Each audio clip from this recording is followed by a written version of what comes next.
কাছ থেকে একটু জানতে চাইবো যে আপনি আসলে কালের সাক্ষী, ইতিহাসের সাক্ষী, অনেক কিছুর ব্যাপারে আপনার আসলে প্রত্যক্ষ অভিজ্ঞতা আছে, অনেক কিছুর ক্ষেত্রে আপনি আসলে প্রধান চরিত্র। সেই জন্য আমরা একটু 10-11 বছর আগের ঘটনা থেকে শুরু করি।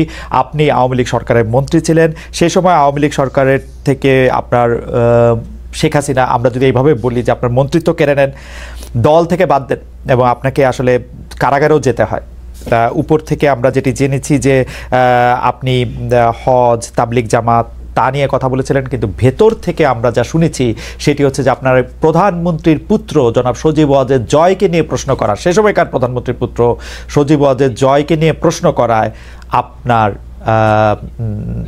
আমি এটাকে পরিণতি বলবো না, আপনাকে এই ঘটনার মধ্যে দিয়ে যেতে হয়েছিল।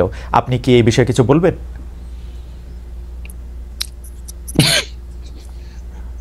প্রশ্ন করা এবং না করা হলো আমার চরিত্র বৈশিষ্ট্য। আমি যে কোনো বিষয়ে যে কাউকে আমি প্রশ্ন করেছি। আমি 1964 সালে কপের নির্বাচনে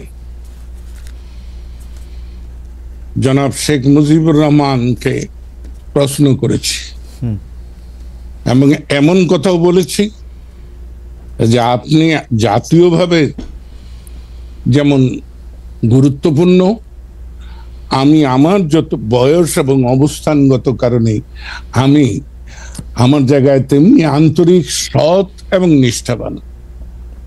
তাই আপনি যে প্রস্তাব গ্রহণ করেছেন মনোনয়নের ক্ষেত্রে, এ ব্যাপারে আমার আপত্তি আছে। তাই আমি আপনাকে যেটা বলবো,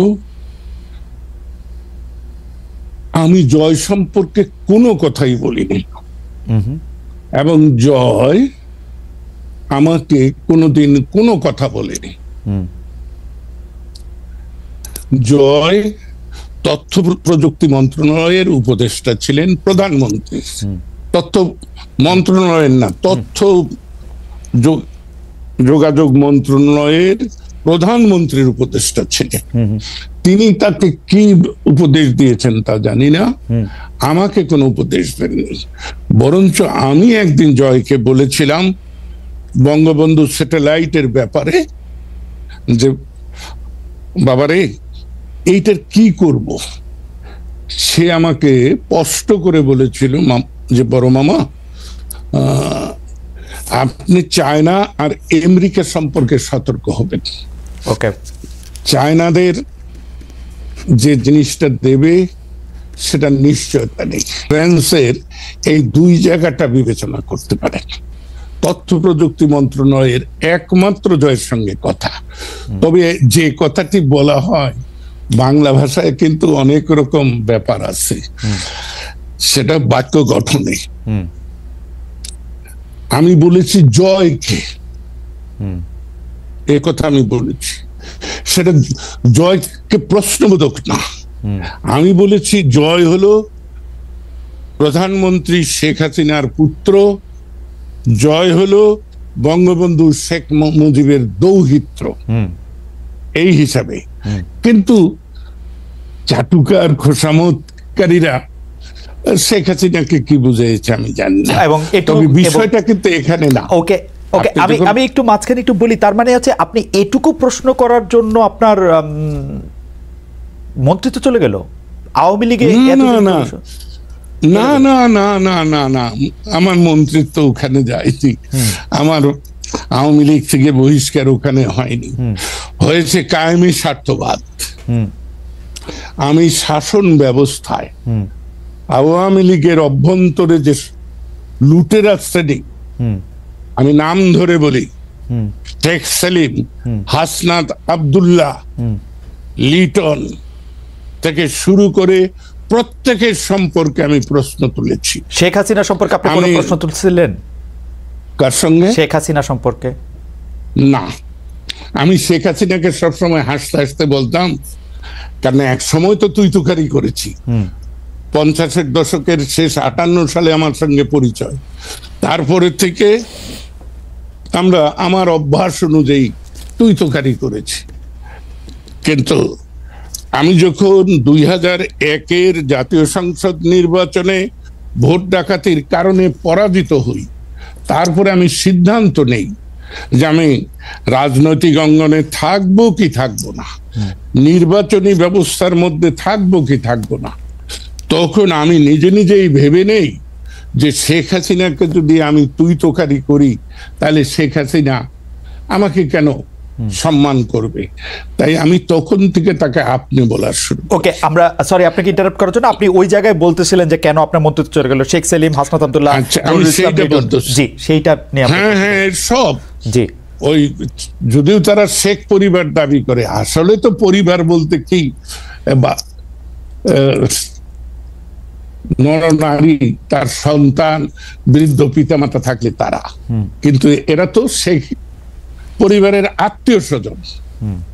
এদের লুণ্ঠনের বিরুদ্ধে, অর্থ পাচারের বিরুদ্ধে আমার বক্তব্য ছিল যে আমরা যে ছদফা আন্দোলন স্বায়ত্তশাসনের দাবি করেছি, সেটা হলো এইরকম যে পূর্ব পাকিস্তানের অর্থ পশ্চিম পাকিস্তানে চলে যাচ্ছে, সেটা আর ফেরত আসছে না। আমরা তো একই কাজ করছি আওয়ামী লীগ রাষ্ট্র ক্ষমতায় এসে। সেটা কি? যে আমরা দেশের সম্পদ, দেশের অর্থ বিদেশে পাচার করছি। আমার এখানে একটা ছোট্ট প্রশ্ন আছে। আপনি যাদের কথা বলছেন যে শেখ সেলিম, হাসনাত আব্দুল্লাহ, জনাব লিটন, তারা আসলে রাইটলি আপনি পয়েন্ট আউট করছেন যে তারা বিভিন্ন ধরনের লুটপাটে অংশ নিচ্ছে এবং আপনি সেটা নিয়ে প্রশ্ন তুলেছেন, কিন্তু আপনার কাছে কখনো মনে হয় নাই শেখ হাসিনার ডাইরেক্ট ব্লেসিং না থাকলে, ডাইরেক্ট অংশগ্রহণ না থাকলে তাদের পক্ষে কোনোদিন এই লুটপাট করা সম্ভব না? এটা কি বললেন, এটা কি বললেন খালেদ?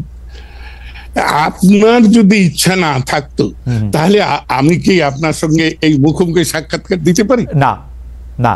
এবং আপনার ইচ্ছা না থাকলেও সেটা শেখ হাসিনার যদি ব্লেসিং নয়, শুধু ব্লেসিং তো ছিলই, তার একান্ত সম্মতি ছিল, রাইট।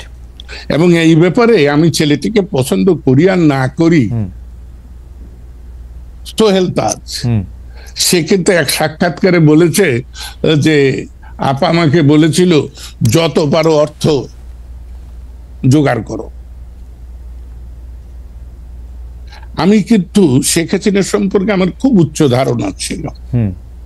আমি মানুষের খোঁজ খবর নেই না, আর আমি কারোর বিরুদ্ধে যতক্ষণ পর্যন্ত সুনির্দিষ্টভাবে আমি আমার এই প্রত্যয় না জন্মে যে এই ঘটনাটি সত্য, ততক্ষণ পর্যন্ত আমি কারো সম্পর্কেই মন্তব্য করি না। আমি কারো বিরুদ্ধে বলি না, সব সময় বলি যে আমি অমুকের সম্পর্কে, অমুকের বিষয়ে মতামত দিচ্ছি।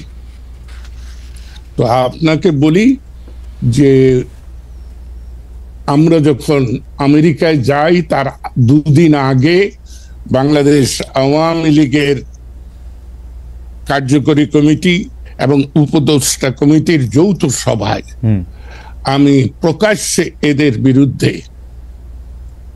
অভিযোগ উত্থাপন করেছিলাম।